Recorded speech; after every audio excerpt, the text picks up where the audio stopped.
presenters are Mary McClimmon and Tim Macken, both from Heritage Behavioral Health in Decatur, Illinois. One of the things I like about the customers that I service is most of them have been around for a long time, and they bring a lot of people to peer-to-peer. So there's a lot of knowledge of how Clinician's Desktop and Revenue Manager works coming to us from Heritage Behavioral Health. They've also been very, very thoughtful in that process and how they implement new features and how they've put in their treatment plans and their assessments. So much so that they were the first behavioral health care organization to win the Davies Award from HIMSS for Excellence in Electronic Health Record back in 2001, when most of us weren't even thinking about this being an electronic health record. So without much other comment, we'll turn it over to Tim. Actually, do you want to make one other comment? Does everybody have an evaluation form? No. We do concurrent documentation in these sessions. That's right. Thank you, and enjoy the show. Good afternoon. Quick show of hands. How many here are clinical people? Some kindred spirits. Okay, how about techie people? Management? Okay, great. Billing. Oh, I'm part of it. How about billing people? Nobody. Mary, we never forget that at Heritage. It's good to be here. Hopefully you'll find the stuff we're presenting today to be useful to all of you, regardless of what aspect of the organizations you're working in. So we'll go forward. Go back. Oh, I thought you weren't going to do it. Just a quick sense of who we are. We're a community-based mental health and substance abuse provider in Illinois. About 200 staff, and we have an annual budget of about $10 million, and we serve 4,500 to 5,000 people a year. One of the things that's really important to us is productivity is not just about the bottom line and revenue, although clearly that's an important aspect of what we're doing. We've got to stay in business.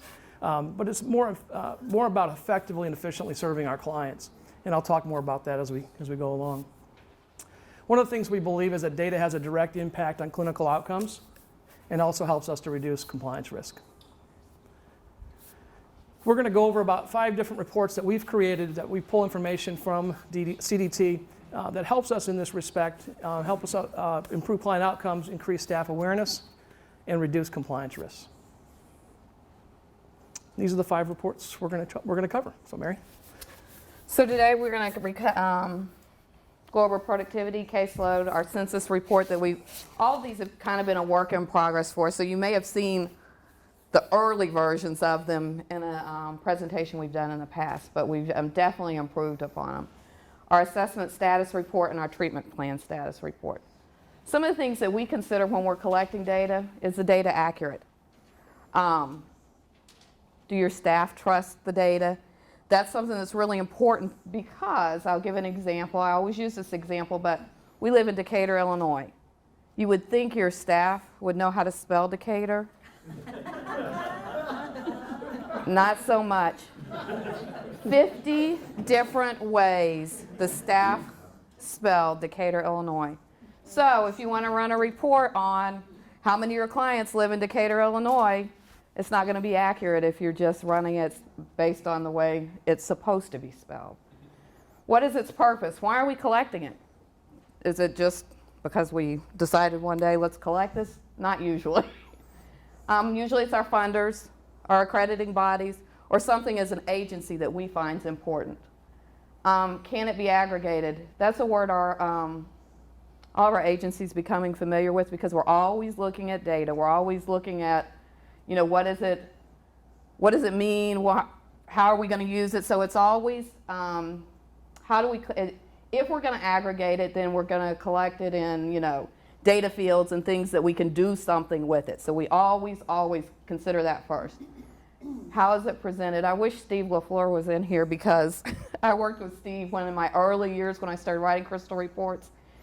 And he does down and dirty, what we call down and dirty reports. They're not very pretty. And I am all about the pretty reports, but it's really boils down to, what are you going to use them for? Is your CFO just want to know how many clients today have Medicaid? That doesn't have to be pretty.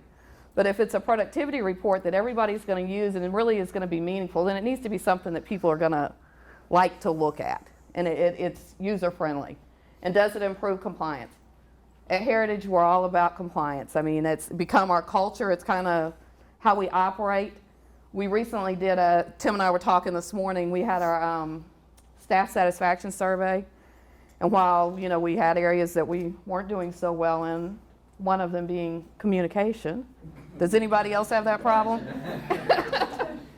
But compliance, we rated the highest in was it in all areas? Yeah. Our staff felt like that, you know, that was one of the most important areas, and we took it very seriously. So I'm just going to give a quick overview, and then Tim's going to get into the meat of this report. But this is our productivity report, and this is how it looks today. We sent out a report, and this was some numbers on it that said you got X number of hours, and you should have had this, you know, it's 25 and you got 20. We need 5 more hours. It developed over time, so this is just kind of blowing it up a little more. So on every our productivity reports go out every 2 weeks now. We've gone from once a month to once a week to, we've tried everything. 2 weeks seems to be working for us right now, but that could change again next week. But it shows them daily how many service hours that they had in a day. So it kind of gives you an idea. Is a staff person on Fridays not doing anything? So it gives you a sense of how to, you know, kind of look at what they're doing on a daily basis. The hours, the types, the service mix. What type of service did they provide? Are they providing? And Tim will get into that in a little more detail. But it gives them this is an example of somebody who may only be providing 2 services over the course of 2 weeks. That might be a problem. And then somebody who's providing a range of services. This has become really important to us because some of our programs require them to provide so much of their services on-site and off-site. So that might be an indication of why they're not meeting their productivity. Maybe they're outreach-based and they're in the office too much.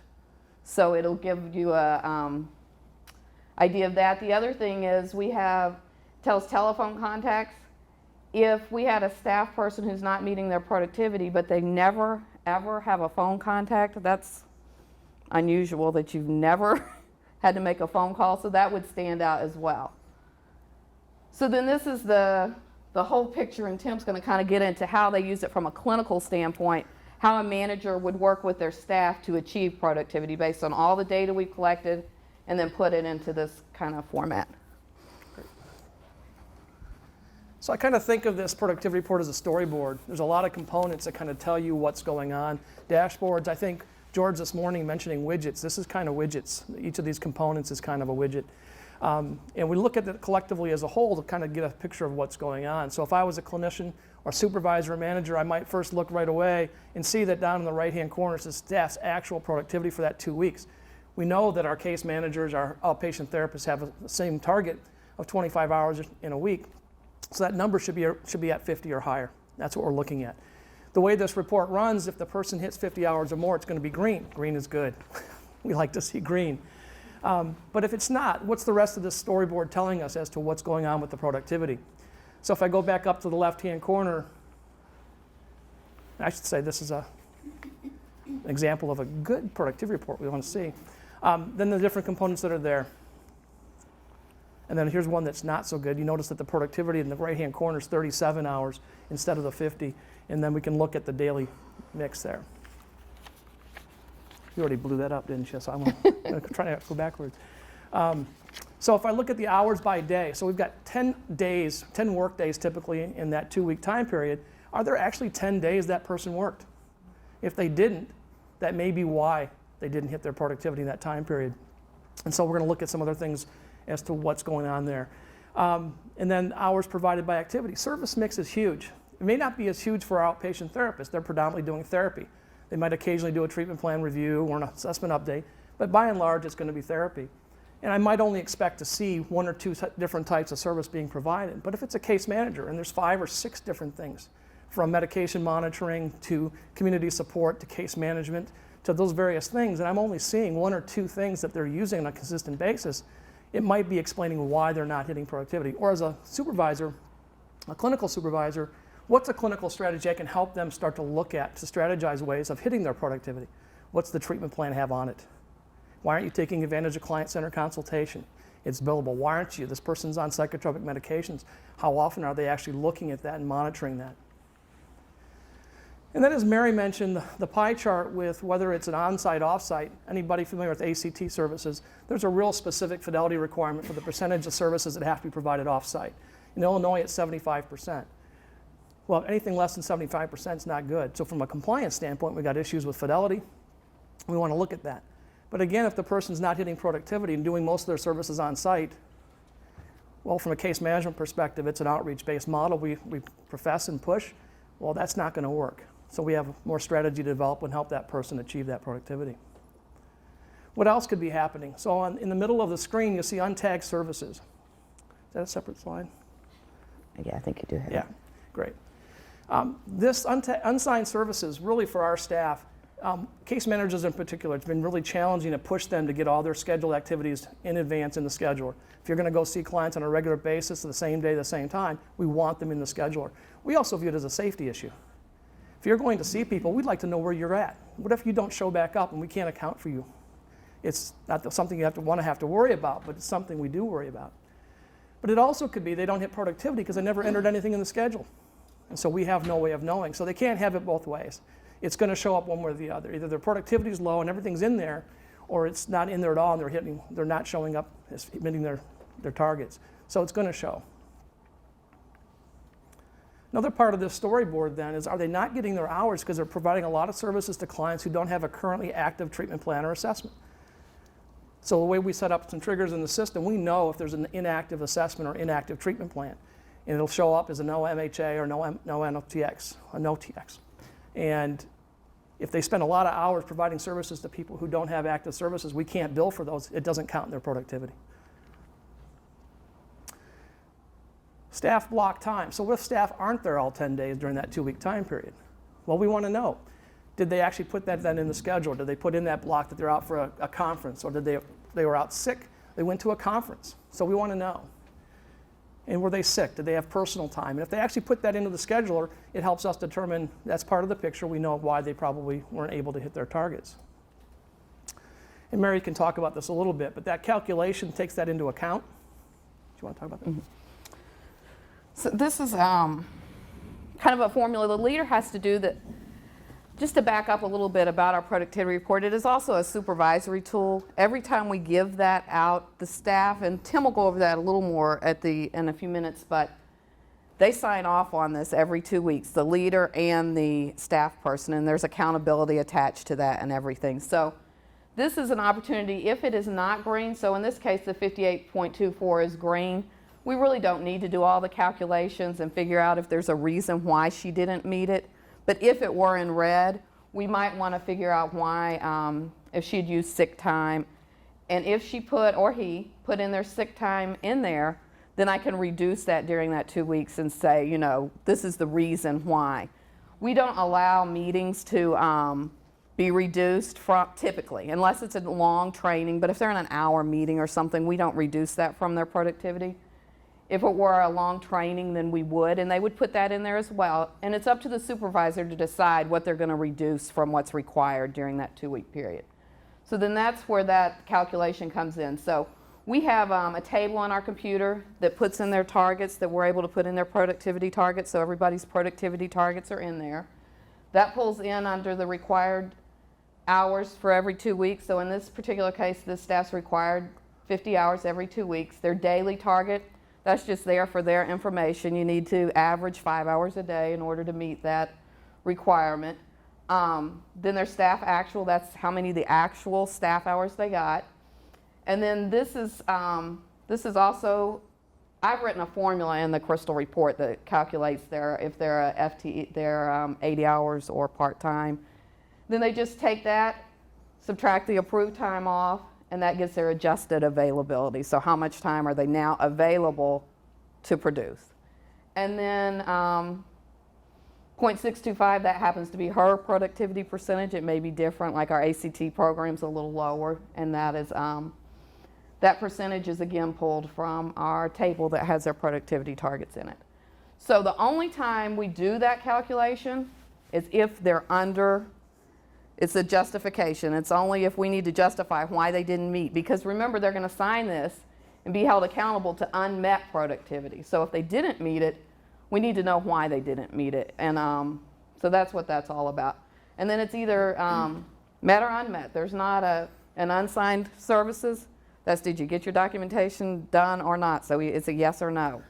And it's the same here. Did you meet it or not? So that is that. And then I'm going to let Tim talk a little bit about compliance and how we use this. I'm sitting here shaking. I'm wondering if I'm nervous or I'm cold. I've decided it's cold. Cold. Compliance, as Mary said earlier, is kind of a real important thing with us. And one of the things that we had done some time ago, actually in a previous version of a supervision log, was to create a couple questions that we're asking all of our staff from a compliance standpoint. And that is, are you aware of any compliance concerns that we should be aware of? Basically, any violation of code of ethics, billing practices, documentation, inappropriate conduct, et cetera. Or are you aware of any legal aspects of clinical practice and professional standards which need to be discussed? I had incorporated this into one of the clinical council that I run, and I ask this of our clinical leadership every time we meet. A couple times a week, it's just our upper clinical management, and then once a month, we have all of our clinical leaders that meet, and I ask this question religiously. One of the things that then came about, we have a consultant, Lisa Yawn, who's also, in addition to being a psychologist, she's also a lawyer. Interesting combination. People familiar with Mary Thornton? She speaks on Scary Mary. I think Lisa's scarier than Scary Mary Thornton. Yeah, she's very much into scaring us. One of the things that she said to us when she found out I was doing this, she now wants us putting this in all of our minutes as part of our agenda for all of our councils and meetings. And really for me, it was about making sure staff never said, but I told them, or I didn't have the opportunity to. I'm not going to wait for someone to tell me. I'm going to ask them every time I meet with them as a group, are you aware of any issues or concerns? Because I want to know, number one, because I want to resolve issues that might be there, but I also want to have it documented, just in case something were to happen.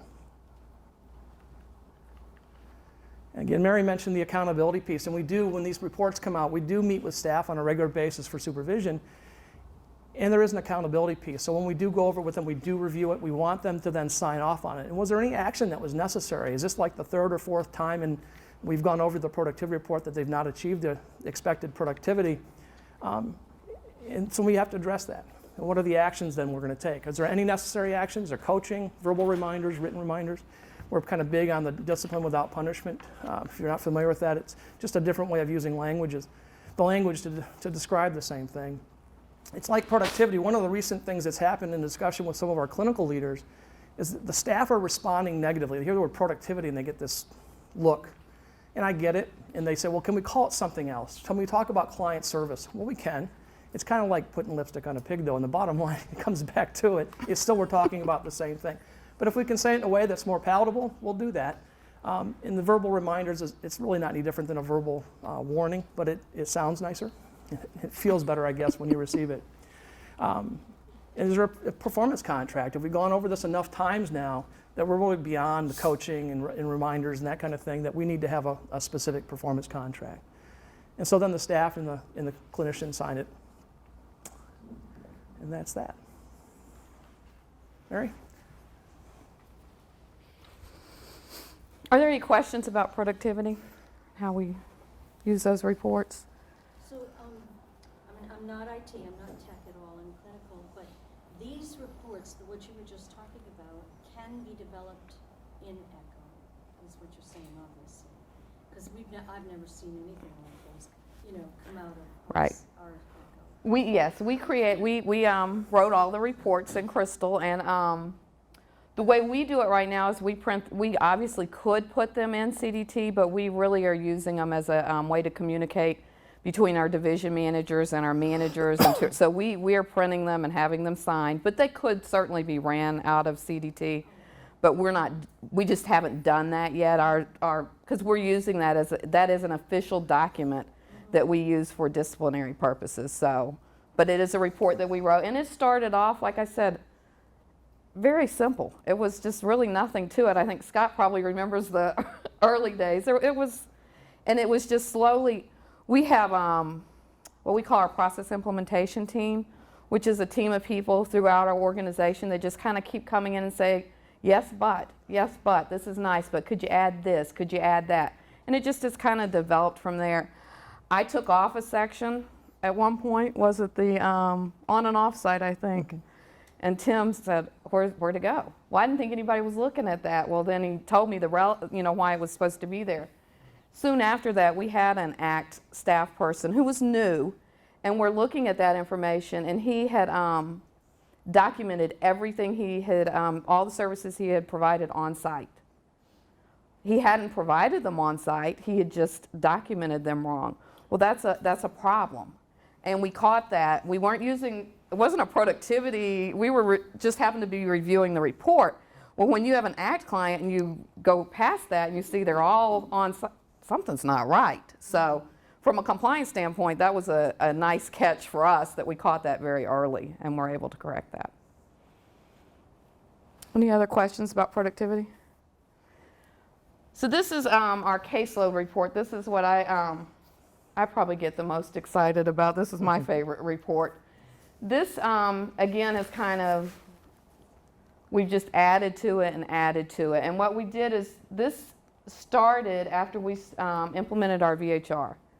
So one of the things when we went to the VHR that staff were talking about is like, this is nice, I can see an individual client, but I can't see my whole caseload and really get an idea.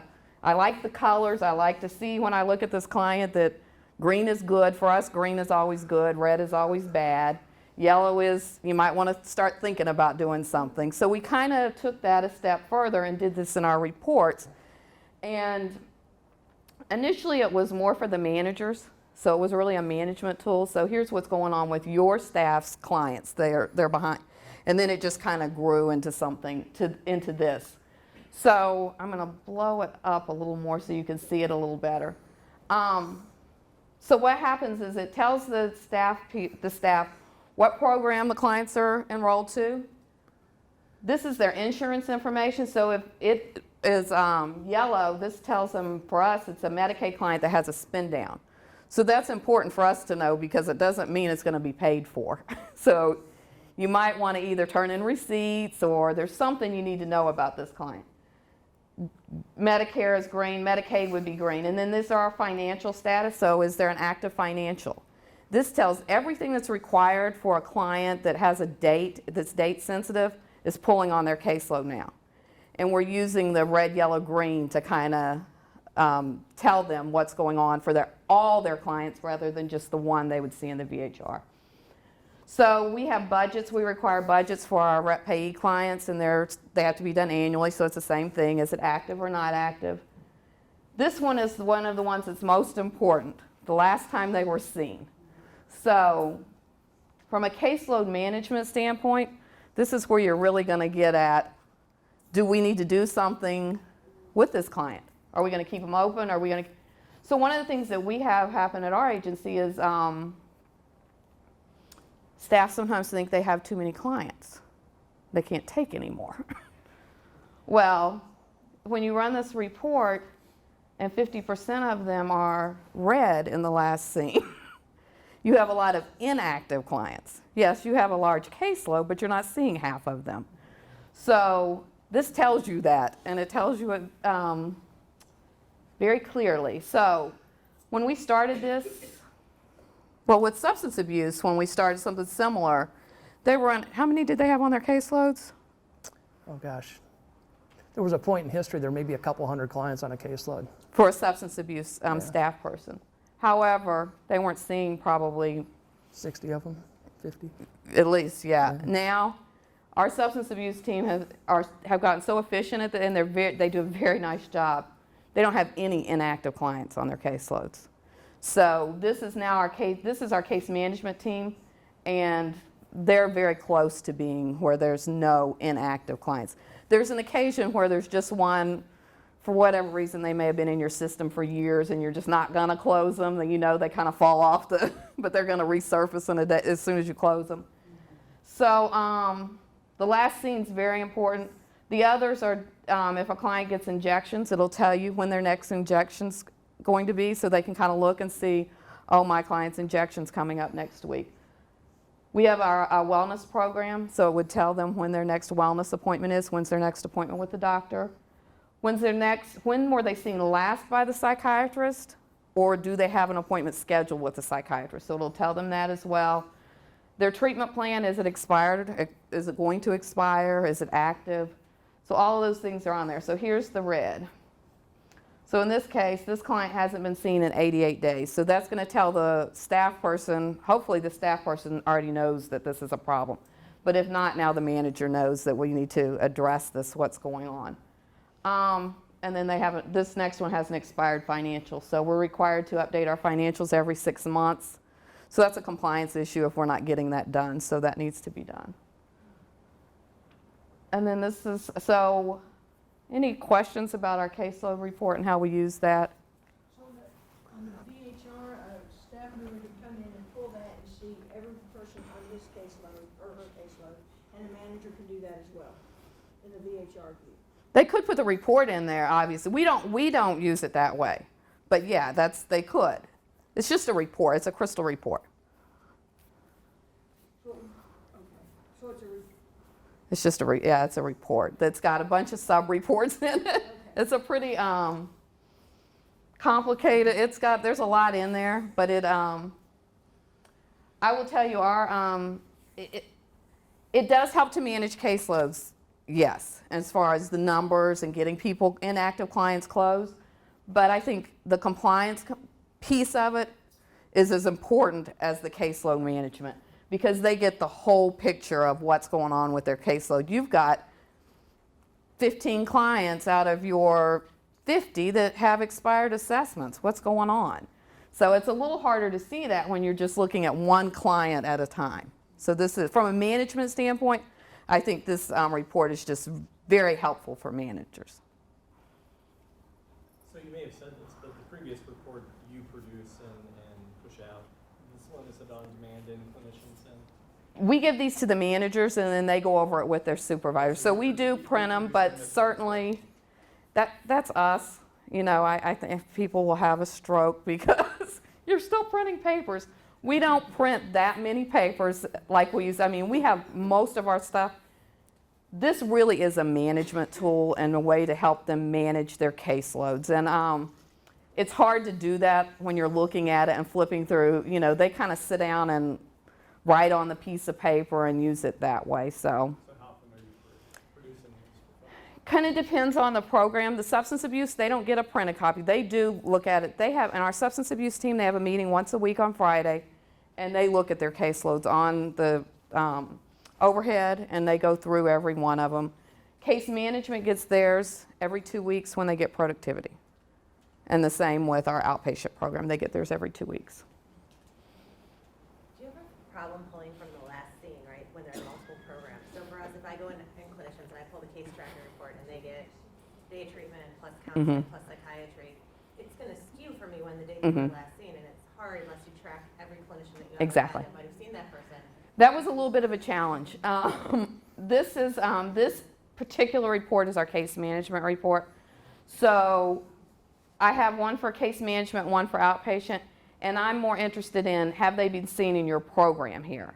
So I've written a formula that kind of filters out what I don't, you know, if they've seen the doctor, that's going to show up here because I'm collecting that's here. So they're still open, they're active, and they're seeing the doctor, but they haven't seen you in this program. So it really is going to be about how your programs, you know, run and what. But like we have clients that are in outpatient and case management, and it's two different reports. There's an outpatient caseload and then there's the case management caseload, and they're managing their own. So they haven't been seen in outpatient in 90 days, but they're being seen in case management regularly. We may just need to close them to outpatient.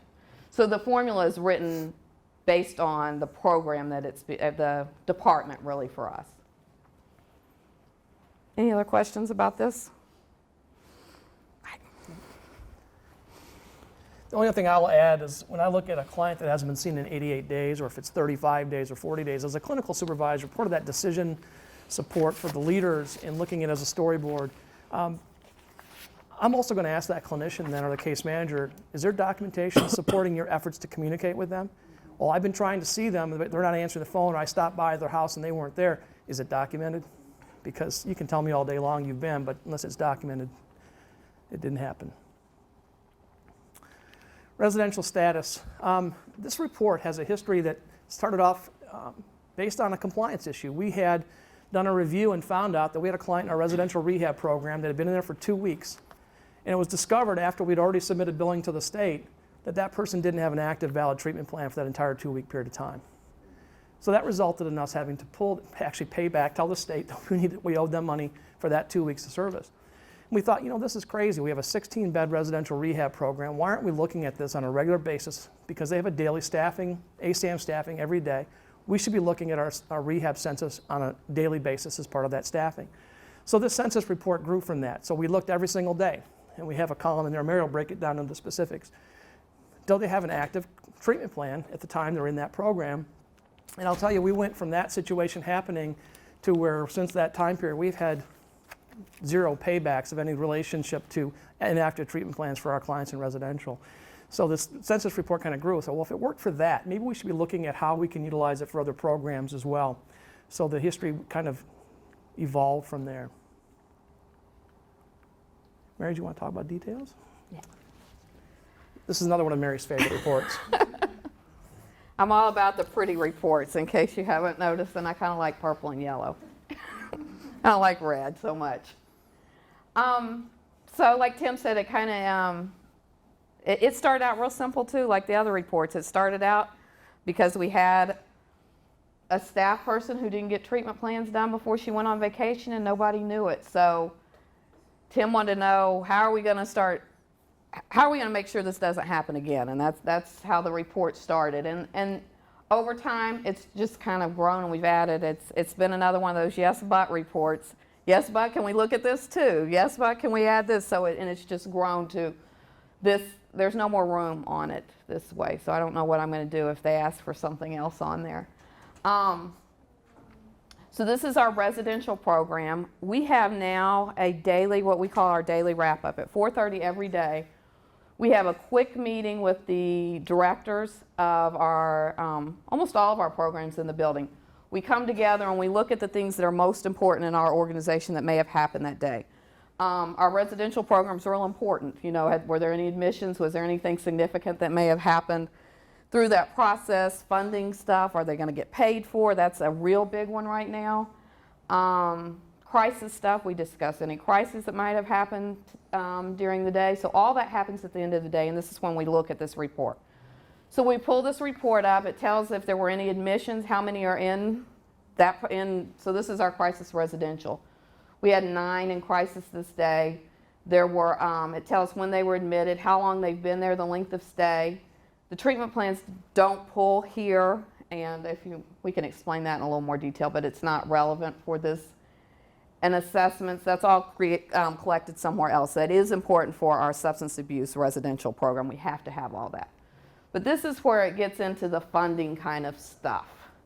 And this is what's become really important to us in the last 10 months since managed care has really kicked off in Illinois. And we need to know if a client is been admitted to our unit and is Medicaid and they're in one of our with one of our managed care companies.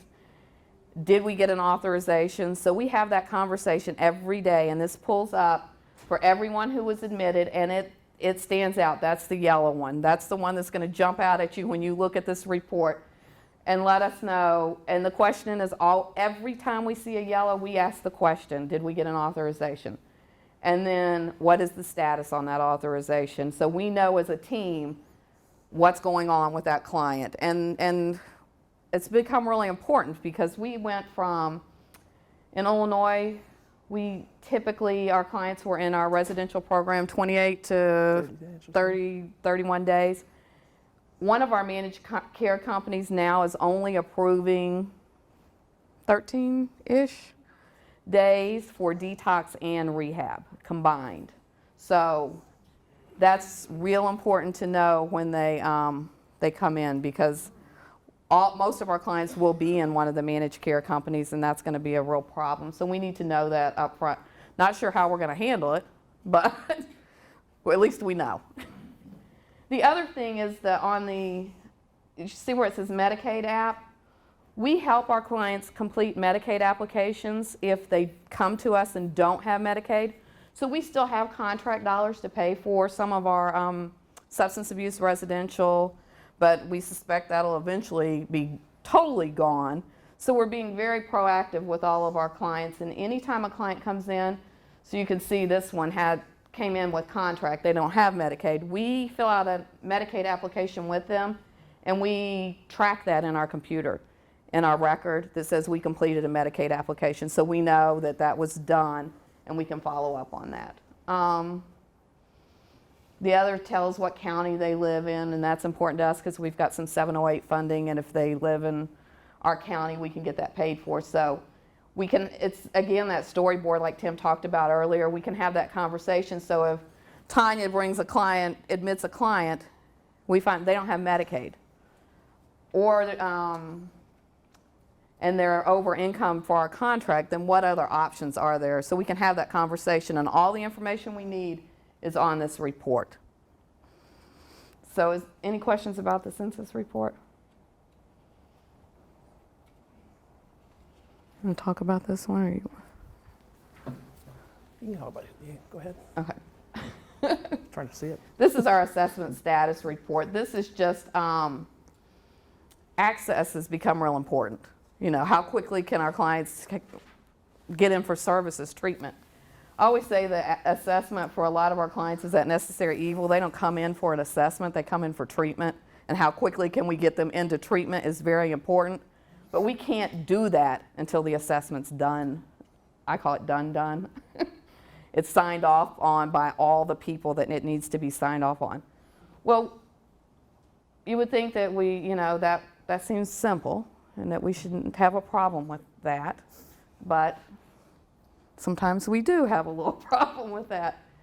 In our daily wrap-up now, we look at this report as well. So this comes in, and it tells where it's at in the process. These are all pulled up on the overhead. These are not printed, Lisa. We just pulled these up, and it says by division manager, how many of your staff have assessments out that haven't been totally completed. And by totally completed, we mean it's been signed off on by the LCSW. So we pull all those up and we ask, what's going on? Why hasn't this one been signed off on? What's it doing? And a lot of times it's, well, we had to send it back. There was a problem with it. Well, 16 days into it, the client's still waiting to get in to receive treatment. And we're sending an assessment back and forth. That's not good. So this has drastically improved the assessment turnaround time. It happens really quickly. If there's a leader, we have to, in Illinois, we have to have a licensed staff sign off on all of our assessments. So if they happen to be gone, the manager for that program, there's some accountability that happens at the end of the day.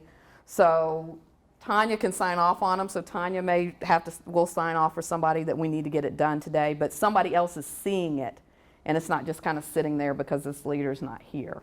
So, same thing with treatment plan status. We're looking at the same thing. How are there any outstanding treatment plans? So, but we look at all of these on a regular basis, and we just pull them up.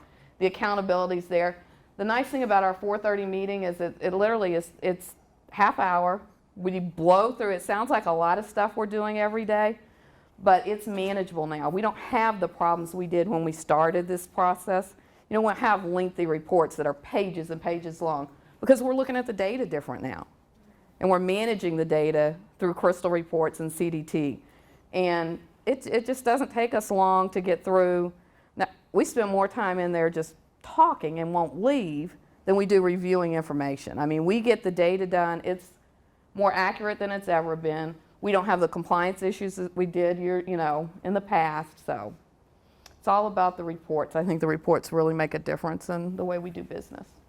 And is this one then, is this a Crystal separate?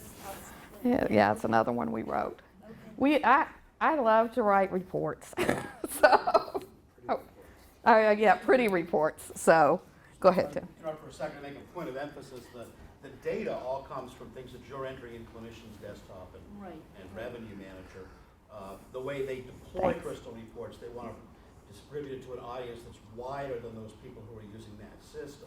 But you could very easily put these, or they could very easily put these right within clinician's desktop. And Yeah, let I've anybody seen run it on the list, Yeah. on the list of reports, but, you know, I mean, we're not using it, it's not connected, or I don't know what, because I'm not a techie, but, I wish I were. You can be. I'm not a techie either. No? I'm that billing person that nobody raised their hand for. It's, I think, you know, it's Become that and get what I want. anything that's in your CDT can be put in a report.